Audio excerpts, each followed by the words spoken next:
Welcome to another message from Dr. Matthews. As I was putting this message together from today, I thought about when I was a member of the best class ever, no doubt, in 2013 with Leadership Memphis. For those of you locally who know Leadership Memphis, I don't have to explain it, but it's one of the premier networking, learning, executive programs that we have in the country. So I was really fortunate to be a part of this program. And, I'm in the class. I was 33 years old at the time. Had written a couple of books, was working on my doctorate, and I was speaking at the University of Memphis in this platform with some other educational leaders and individuals. And the CEO of Leadership Memphis, he came on, David Williams, and he invited me to be a part of the program. I didn't know much about it, to be honest. And when I let other people know what I had been invited to be a part of, there was a great deal of excitement about me being a part of this program. And I still didn't really get it until day one, when I walked into the program and we're doing the round table, we're doing the introductions, and I see Memphis Police Director and star of First 48, former Memphis Police Director. He was director at the time, Tony Armstrong. And I see the president of the Memphis Airport, Scott Brockman. He was VP at that time, and now he's president of the airport. Educational leader, Dr. Tamika Carwell, principal, new leaders director. The former CEO of MLGW, Jerry Collins. So it's just like all of these kind of people around me, and they're introducing themselves and they're talking about what they're doing. And I'm 33 years old. The majority of the executive class members are, in their 40s, 50s, even 60 years. Like they've climaxed, or they're climaxing. They're really, moving in their careers. And I'm just getting started, and I'm thinking, wow, I'm in the room with these people. I'm probably the brokest person in the room right now. I'm probably one of the youngest. I was definitely one of the youngest people in the room. And as we began to bond, as the days went by, as part of the program, I was having a talk with a gentleman who was well established, respectively in his career as well. And he asked me about what my long-term goals were and what I wanted to do with my life. And I was talking about motivational speaking. And the statement I made to the gentleman was, once I finish my doctorate, I think I'll be ready to start motivational speaking. And he looked at me with this look of surprise, and the comment was, you don't need a doctorate to do motivational speaking. You have an amazing story where you started, everything you've been through.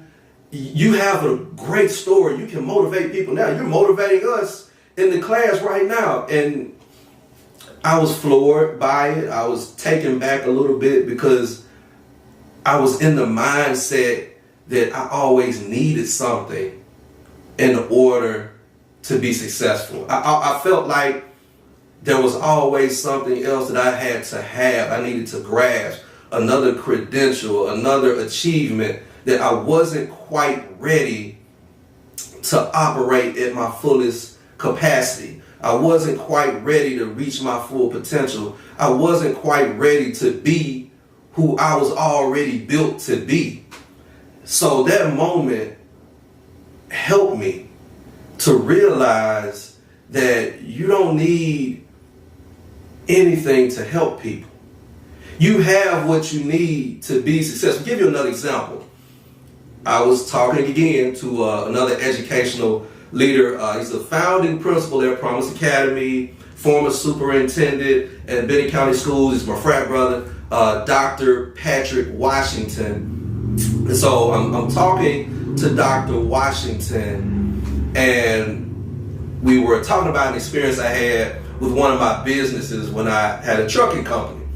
And I was explaining to Dr. Washington that I had to actually, while I was writing my dissertation, drive my truck because my drivers were quitting. I was losing money. It was a terrible situation. So it was a great learning opportunity. And what I said to Dr. Washington, I said, I got to learn patience as a part of owning that company and running that company for 2 years. I learned patience. And what he said to me was, you already have patience. You had to learn how to exercise it. And I thought that was amazing. I thought that was a profound statement coming from Dr. Washington. And I'm not the type of person who takes someone's words and runs with it. Just because I hear something, that doesn't mean that I agree with it. That doesn't mean that I think it's true. And it doesn't matter if it's coming from a doctor or a lawyer or a researcher or a man on the corner. I have to think about things and analyze them. And what I did was I took Dr. Washington's words. You don't have to learn patience. You already have patience. You have to learn how to exercise it. And I chewed on that message. And it really coincided with the message that I had already received a few years prior when I was a part of the Leadership Memphis program. And the message is simply, we already have what we need to be successful. You already have it. It's built in you. It's inside of you. What you need to get to where you want to go is already here. It's already here. So what's keeping you from being as successful as you want to be? Probably a couple things.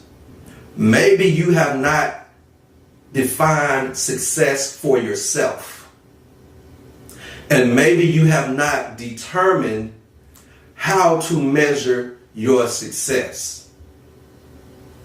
Again, you have to define success for yourself.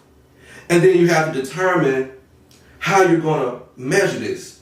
So for me, success is accomplishing what you set out to do. If you accomplish what you set out to do, you're successful. If you set out to run 3 miles a day each morning, that's what you set out to do, and you get up and you run those 3 miles a morning, you're successful. You are successful. If you set out to earn your master's in healthcare and you go get that master's in healthcare, you're successful.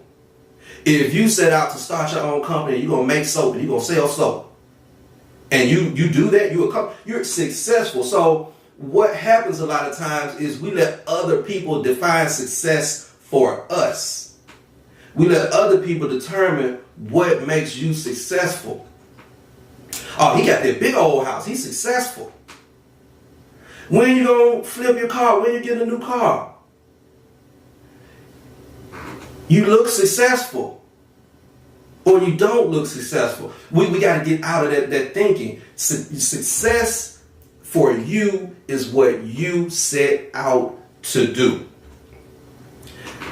That connects to your purpose and knowing, okay, what is it that I want to do?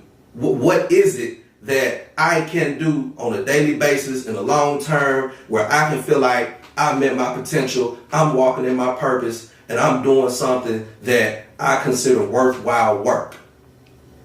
So again, let's define success for yourself. If you need more, go back to that first message from January 1st where we talk about walking in your purpose, and connect that and go ahead and define success for yourself. Don't let anyone define success for you, because you already have what you need inside you. You are wired to be successful. There are what we call third world countries. There are places where people haven't seen a laptop or a television, or they don't access the internet, and there are happy families in some of those places. There are people who get up each and every day and they're satisfied, they're successful, they're happy because they've defined it for themselves. They haven't allowed the television, the radio, the man next door, or anyone else to define success for them. So you define success for yourself. And until the next time you get a message from Dr. Matthews, walk in your purpose.